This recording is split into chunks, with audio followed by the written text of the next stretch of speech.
আসসালামু আলাইকুম প্রিয় শিক্ষার্থীরা, আজকে তোমাদেরকে ময়মনসিংহ বোর্ড 2025 সালের বীজগণিতের সমাধান দেখাবো। চলো আমরা প্রথমে এক নজরে প্রশ্নটি দেখে নেই। দেখো, এটি উদ্দীপকে এসেছিল আর এটি প্রশ্ন এসেছিল। তো দেখো, ক নং প্রশ্নে বলেছে যে উৎপাদকে বিশ্লেষণ করো। চলো আমরা প্রথমে ক নং প্রশ্নের উৎপাদকে বিশ্লেষণটি করি।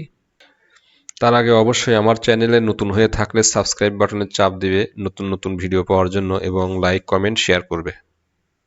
চলো আমরা এখন ক নং প্রশ্নের উত্তরটি করি। ক নং প্রশ্নে এটি দেওয়া আছে, তো আমরা প্রদত্ত রাশিটি উঠিয়ে নিলাম। এখন এটিকে আমরা কিভাবে উৎপাদকে বিশ্লেষণ করতে পারি? দেখো, এখানে m-1 আছে, এখানে m+1 আছে। তো এটিকে সহজ উপায় হলো ধরে নেওয়া যে m-1 ধরি x এবং m+1 ধরি হলো y। ধরে নিলাম m-1 = x এবং m+1 = y ধরে নিলাম। এখন এখান থেকে আমাদের এই দুটাকে যদি আমরা গুণ করি, দেখো কি আসে, যে m-1 × m+1, তাহলে ডাইন পাশে গুণ হয়ে গেল যে xy। তাহলে এটির দেখতে কেমন হচ্ছে যে a - b × a + b, অর্থাৎ a + b × a - b = a² - b² এর সূত্র আকারে আছে। তাহলে আমরা লিখতে পারি যে m² - 1 এর স্কোয়ার, 1 এর স্কোয়ার করলে 1ই হবে, আর ডাইন পাশে xy রয়ে গেছে। তারপর দেখো, -1টাকে ডাইন পাশে নিয়ে গেলে কি হয়ে যাবে, m² = xy + 1। এখন এই m² এর মান আমরা এখানে বসাবো এবং m-1 এর মান এখানে বসাবো এবং m+1 এর মান এখানে বসাবো। তাহলে লিখতে পারি আমরা প্রদত্ত রাশি, এটি উঠিয়ে নিলাম। তারপরে দেখো, এই m-1 এর জায়গায় x বসালাম, আর স্কোয়ার রয়েছে, এই প্লাস প্লাস। তারপরে আমরা m² এর জায়গায় xy + 1 বসালাম, কারণ m² এর মান হলো xy + 1, আর ab অমনি রয়েছে, প্লাস প্লাস m+1 এর জায়গায় y বসানো হয়েছে এবং b² রাখলাম। দেখো, তারপরে আমরা এখন এটিকে গুণ করে ভিতরে বসিয়ে দেই। কি হয় দেখো, সমান x² প্লাস ab-টা xy এর সাথে গুণ করলে ab xy হয়, প্লাস প্লাস ab1 এর সাথে গুণ করলে ab হয়, তাই লিখলাম। তারপরে প্লাস y b² অমনি রাখলাম। এখন এই দুইটার মধ্যে কি কমন যায়? দেখো, এই দুইটার মধ্যে xa আছে, তাই x এ এই দুইটার থেকে আমরা কমন নিতে পারি। এখানে ax আছে আর এখানে ax² আছে, তার মানে x এ দুইটার পদের মধ্যে আছে, তাই আমরা x এ কমন নিলাম। অর্থাৎ ax কমন নিলে কি হয়, ax কমন নিলাম, ax কমন নিলে এখানে থাকে হলো a, কমন মানে ভাগ, ax দ্বারা x² ভাগ করলে x কেটে যাবে, a দ্বারা এই স্কোয়ারকে ভাগ করলে একটা a কেটে যাবে, একটা a থাকবে, তাই এখানে রয়েছে a, প্লাস প্লাস ax দ্বারা আবার এটাকে ভাগ করি একই নিয়মে, দেখো কি হয়, ax কেটে যাবে, by থাকবে, তাই প্লাস by রয়ে গেছে, প্লাস প্লাস। এখন এখানে আমরা কি কমন নিতে পারি যেন এরকমেরই হয়, এখানে b কমন যায়, এই দুটার মধ্যেই b আছে, তাই আমরা b কমন নিলাম। b কমন নিলে এখানে থাকে কি, b দ্বারা এটাকে ভাগ করলে b কেটে যাবে, a থাকবে, প্লাস b দ্বারা এটাকে ভাগ করলে কি হবে, by থাকবে, তাই আমরা লিখলাম। এখন তারপরে দেখো, দুইটার মধ্যেই a + by, এখানে a + by আছে, এখানে a + by আছে, তাহলে আমরা a + by কমন নিতে পারি। a + by কমন নিলে এখানে থাকতেছে হলো ax, প্লাস এখানে থাকতেছে হলো এই b, তাই বসিয়ে দিলাম। এখন আমরা x এবং y এর মান বসিয়ে দেব। দেখো, m-1 এটি কিসের মান, x এর মান, আর m+1 এটি কিসের মান, y এর মান। তাহলে আমরা এখানে বসিয়ে দেই y এর মান, a + b, y এর জায়গায় বসিয়ে দিয়েছি m+1 এবং x এর জায়গায় বসানো হয়েছে হলো m-1, আর +b রয়েছে। এখন আমরা ব্র্যাকেটের মধ্যে গুণ করে দিই। গুণ করে দিলে কি হয় দেখো, bm হবে এখানে, প্লাস b1 এর সাথে গুণ হলে b হবে, তারপরে am এর সাথে গুণ করলে am হবে, আর a-1 এর সাথে গুণ করলে -a হবে, আর +b রয়ে গেছে। এটি নির্ণেয় উৎপাদক। চলো আমরা এখন খ নং প্রশ্নের উত্তরটি করি। খ নং এ একটি অন্বয় বা সম্পর্ক দেওয়া আছে যে s = x, y, এটি একটি ক্রমজোড় আকারের সম্পর্ক, যেন x belongs a, অর্থাৎ এই x এর মানগুলো এর মধ্যে হতে হবে এবং y এর মানগুলো এর মধ্যে থাকতে হবে। তাইলে এই সম্পর্কটা, যে সকল মান এর মধ্যে থাকবে এবং এইভাবে একটি সম্পর্ক গঠিত হবে, সেটি হবে আমাদের হলো অন্বয়। সেটি কিভাবে আছে, একটি শর্ত আছে এখানে যে 2x - y = 1। এই শর্ত থেকে সে আমাদের সম্পর্কটি বের করতে হবে এবং যেখানে এ একটি মান দিয়ে দেওয়া আছে যে এটা কীরকম হবে সেটি এ সেট গঠন পদ্ধতিতে আছে, এটিকে তালিকা পদ্ধতিতে প্রকাশ করতে হবে। এক্স বিলংস জেড, অর্থাৎ এতে এক্স এর মান থাকবে সেগুলো হলো জেড এর মধ্যে আছে। জেডগুলো কি? জেড হলো পূর্ণ সংখ্যার সেট। তো পূর্ণ সংখ্যার সেট কি?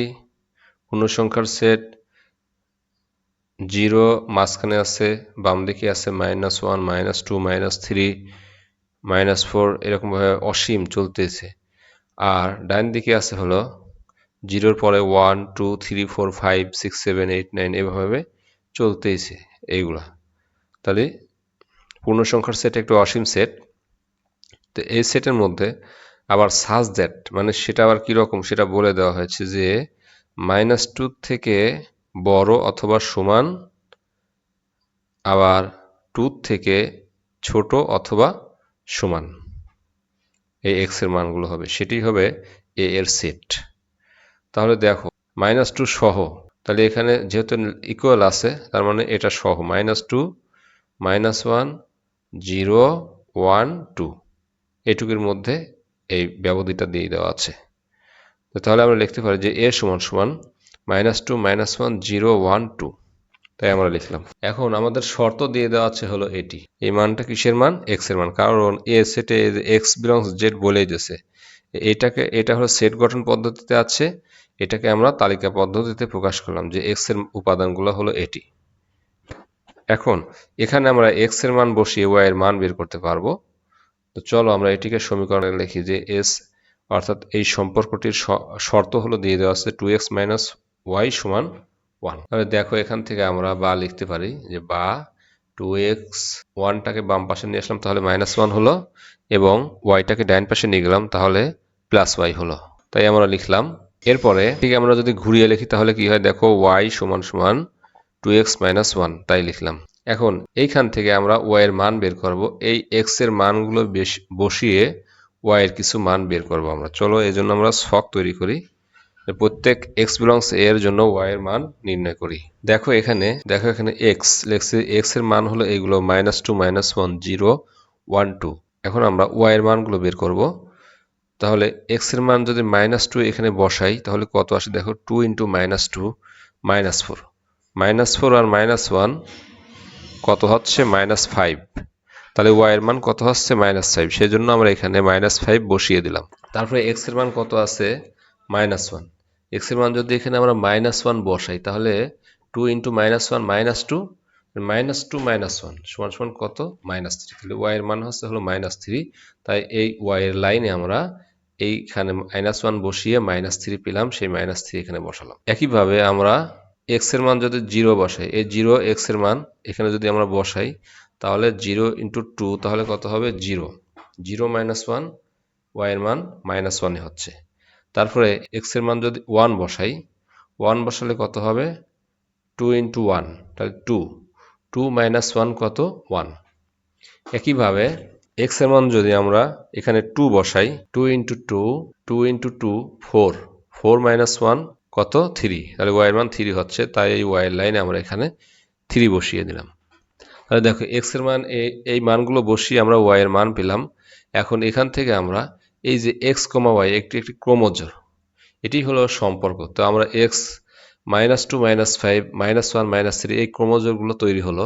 এখন এখান থেকে আমাদের শর্ত দিয়ে দেওয়া আছে যে y বিলংস a হতে হবে, y এর মানগুলো এর মধ্যে থাকতে হবে, তাছাড়া সম্পর্ক হবে না। এখানে আমাদের সম্পর্ক বলে দেওয়া আছে। তো y এর মান দেখো, এখানে y এর যে মানগুলো পেয়েছি এগুলো কি a এর মধ্যে আছে? -5 a এর মধ্যে নেই, -3 a এর মধ্যে নেই, তারপরে হলো -1 আছে, 1 আছে, -1 আছে, 1 আছে, 3 a এর মধ্যে নেই। তার মানে এই ক্রমজোড়টি অর্থাৎ -2, -5, -1, -3 এবং এই 2, 3 এগুলো আমাদের সম্পর্ক হবে না। সেই জন্য আমরা লিখতে পারি যেহেতু -5, -3, 3 belongs not a, এই উপাদানগুলো এর মধ্যে নেই, অতএব -2, -5 অর্থাৎ -2, -5 এ একটা ক্রমজোড়, -1, -3, -1, -3 এই একটা ক্রমজোড়, কমা 2 3 ক্রোমোজোর বিলংস নট এস, অর্থাৎ এটি এই সম্পর্কের মধ্যে হবে না। তাহলে থাকতেছে কি আমাদের 0 -1 আর 1, 1। তাহলে এইটা হলো আমাদের নির্ণয়ের সম্পর্ক। অতএব আমরা লিখতে পারি যে s সমান 0, -1, 1, 1। তাহলে এই ক্রোমোজোরটি আর হলো এই ক্রোমোজোরটি আমাদের সম্পর্ক। তো দেখো এখন এই সম্পর্ক থেকে কি বলছে যে ডোমেন নির্ণয় করতে বলেছে। তাহলে ডোমেন হবে হলো এই ক্রোমোজোরগুলোর প্রথম উপাদানগুলো হলো ডোমেন আর দ্বিতীয় উপাদানগুলো হলো রেঞ্জ। তাহলে পরে আমরা লিখতে পারি যে ডোমেন এস সমান এই 0 আর এই 1, 0, 1, এটা আমরা সেট আকারে লিখে দিলাম। তাহলে এটি নির্ণয় ডোমেন। চলো আমরা এখন গ নং প্রশ্নের উত্তরটি করি। দেখো গ নংয়ে দেওয়া আছে উদ্দীপকে এরকম, আর প্রমাণ করতে বলছে যে p√p + 1/p√p = 10√2। এখন এই প্রমাণের অংশ দেখেই বোঝা যাচ্ছে যে √p এবং 1/√p এর মান বের করতে হবে আমাদের। তো এখন এরকম যদি থাকে আমরা কি করি, এই রুটের মধ্যে কি আছে এটা আমরা চিন্তা করব যে এখানে রুটের মধ্যে আছে 2, এর সাথে আমরা ইনটু 1ও বলতে পারি যে 2 × 1 আছে। আর দেখো এই 2 আর 1 যোগ করলে 3 হয়। তাহলে আমরা এইটুক ধারণা থেকে আমরা এখানে আমরা কাজ করব যে সমান চিহ্ন দেব। এই 3 কে ভাঙলাম 2 + 1, আর এই 2টি 2ই রয়েছে, আর এখানে √2 × 1 আকারে লিখলাম, কারণ √2 × 1 মানে √2। তাহলে এই রাশিটাকে আমরা ভেঙে এভাবে লিখলাম। তাহলে এই রাশির কোনো পরিবর্তন হলো না, কারণ 2 + 1 3 আর 2 × 1 2, তাহলে 2√2 অমনি রইল। এখন আমরা 2-র উপরে রুট দিয়ে স্কোয়ার করব, তাহলে আমাদের রাশিটির পরিবর্তন হবে না। 2-র উপরে রুট দিয়ে স্কোয়ার করলাম +2 √2, এটিকে আমরা লিখলাম 2√2, আর ইন্টু 1টাকে এ পাশে লিখলাম, কারণ 1-এর রুট করলে 1ই হয়। আর এখানে 1-এর উপর স্কোয়ার দিলাম, 1-এর উপর স্কোয়ার দিলে কি হবে, 1ই হবে, সেজন্য আমরা দিলাম। এখন এটি দেওয়ার কারণ কি, দেখো √2 এর উপর স্কোয়ার, এটি দেখতে এমন মনে হচ্ছে যে a² + 2ab + b²। √2 হলো a আর 1 হলো b, তাহলে a² + 2ab + b², অতএব a + b হোল স্কোয়ার, এই আকারে লিখলাম।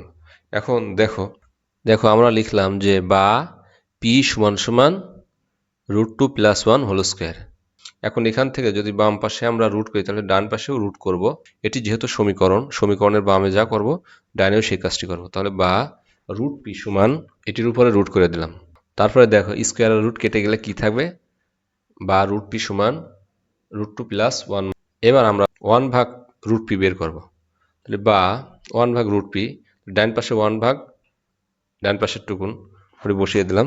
তারপরে দেখো এখন এরকম যদি রাশি থাকে তাহলে আমরা এর আগেও করেছি যে ভগ্নাংশের নিচে যদি রুট সংবলিত কোনো রাশি থাকে তাহলে এটির বিপরীত রাশি দ্বারা ভগ্নাংশের লব এবং হরকে গুণ করতে হয়। √2 + 1 এর বিপরীত রাশি হলো √2 - 1।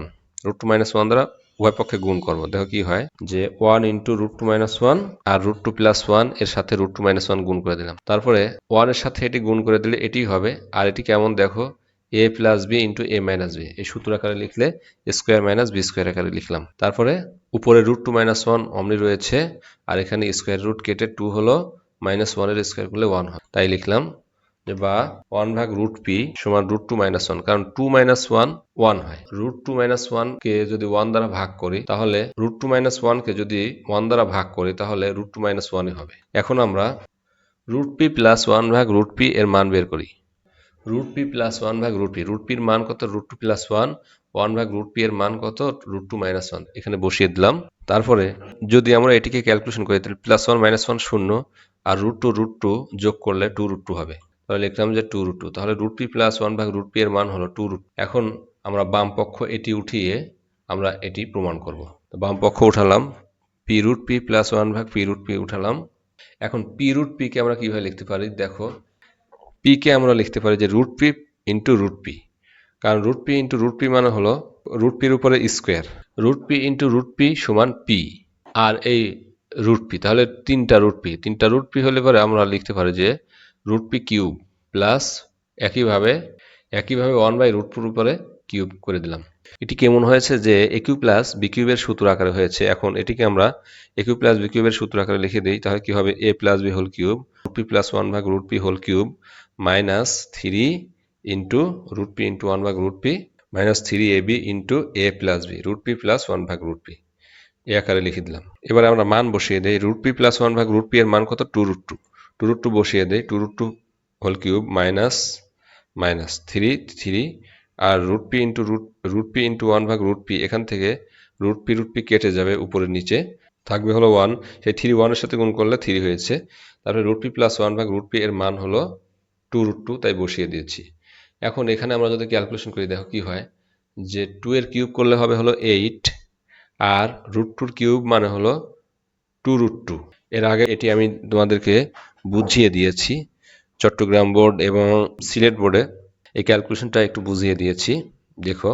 তারপরে minus minus three into two six আর রুট টু রয়েছে। তারপরে আমরা লিখতে পারি আট দুগুণ 16 root two minus six root two, অর্থাৎ এখানে 16টি রুট টু থেকে 6টি রুট টু বাদ দিলে কয়টি রুট টু হয়? 10টি রুট টু হচ্ছে। তাহলে এটি হলো আমাদের প্রমাণ করতে বলেছিল। দেখো এটি ডাইন পক্ষ, এটি প্রমাণিত।